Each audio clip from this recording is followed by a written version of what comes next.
Hey everybody, Panda here, and I'm here to bring you Yu-Gi-Oh! Zexal 2, Episode 1 review.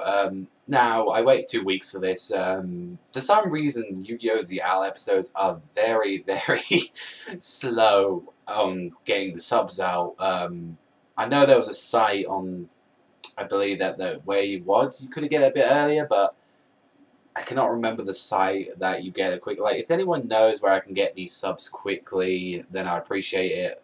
But, like, ZL 2, I had no expectations. Like, hi, I didn't think they were really going to do anything special with this. But so far, the first episode is very, very good.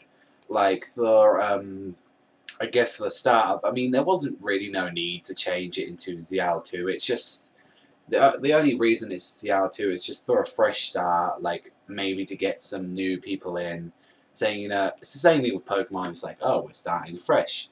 But the first few minutes are dedicated to the Barian, and they're saying they're going to go out and finally do it. However, what interests me is saying that they cannot use their human form, so they have to sort of possess humans or use them somehow. And the new opening as well. Then after that, like the opening kicked in. The opening's actually alright. Like we saw some new characters. We saw Kaito's not Kaito. Shark's sister, which her name is Rio, from what we saw. So finally, this girl who's been Shark's been talking about for like a year and a half or like 75 episodes, finally gets a name. There's some new blonde character that reminds me. It reminds me too much of Jaden, with like blonde hair. Um, gonna freaking bet my life. Not my life. I'm gonna bet quite a lot that he's gonna be Barian or evil somehow. If he appears out of nowhere. And they've been saying that Yuma, like with as Yuma and Cultivator after the Jewel Carnival, like they've been saying like Astral's been staying in his key lately, and there was some comedy with like everyone trying to go after the others and not him. And we actually met a Barry member in this episode. He looks so stupid. I mean, for this man, he's like this big bulging Barian. I think maybe because he possessed a school kid that's very muscly, but he looks so like the character design looks terrible. Who the hell looks like that? Well, it's anime, but you know, it looks even stupid. Ugh. It looks like that guy Bakuman, like mixed in with punk hair, like with the fish lips and like Hattori. It looked like Hattori had like a major dress change. Like that's bad. Like he looks a lot like him, but he decided to like give all these biker gangs powers, saying you have the power of the Barian, which is basically possessing them. And we got a bit like apparently Shannon got a call from the hospital. His sister's going into. I was going to say into labour then, but oh, that would have sounded so stupid if I said it, but like that. But she's saying like she's having like her pressure. Her pressure's going up. She isn't feeling too good. Please come immediately see her. And the guys who are in the biker gang possessed by the Barian decide to duel him. And honestly, the start of the duel wasn't very interesting. He activated, like, he summoned this level 3 monster, did a card that lets him special summon the same monster, overlay.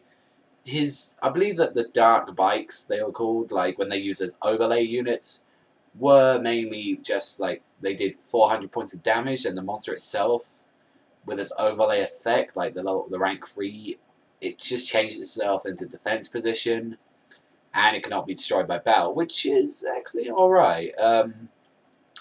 But it's like, Yuma was refusing to use Astral, so he gave Kotori the key to stay there. However, yet, by the power of miracles, Yuma could get out Hope.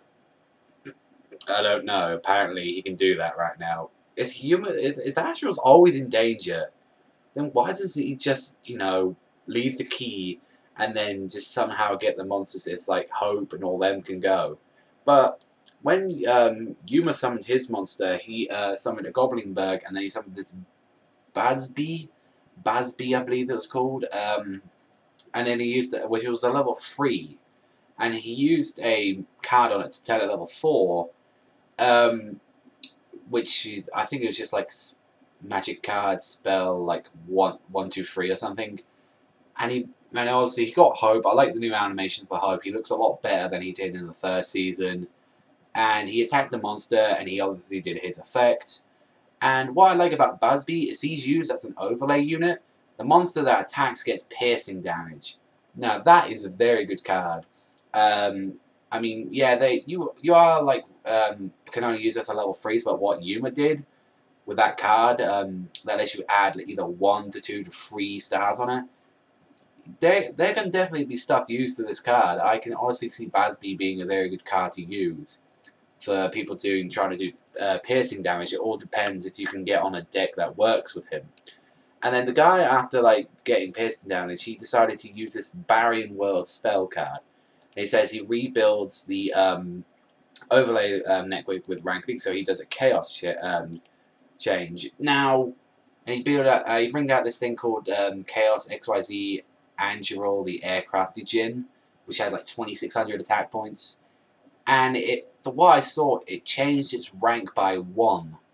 So, and as well, with the effect of Barian World, I believe it takes all your XYZ materials, or it takes all your XYZ materials, and I believe it negates the effects as well.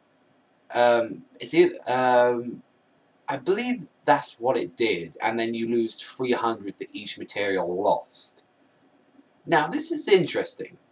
I just hope this is not an anime-only card. I think it might be a bit overpowered, but if they really could make it into more anti-XYZ material monsters, like this would be pretty good, because that's the problem with the cards at the moment, is that there are not enough counters for them. We've got Galaxy Eyes, but he has to attack. If we could actually have a monster that can do it, that would be good.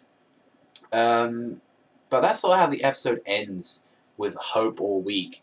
But let me know in the comment section below what you think about this, because I honestly enjoyed this. I'm happy to do ZL. I'm definitely going to do all the episodes that come out.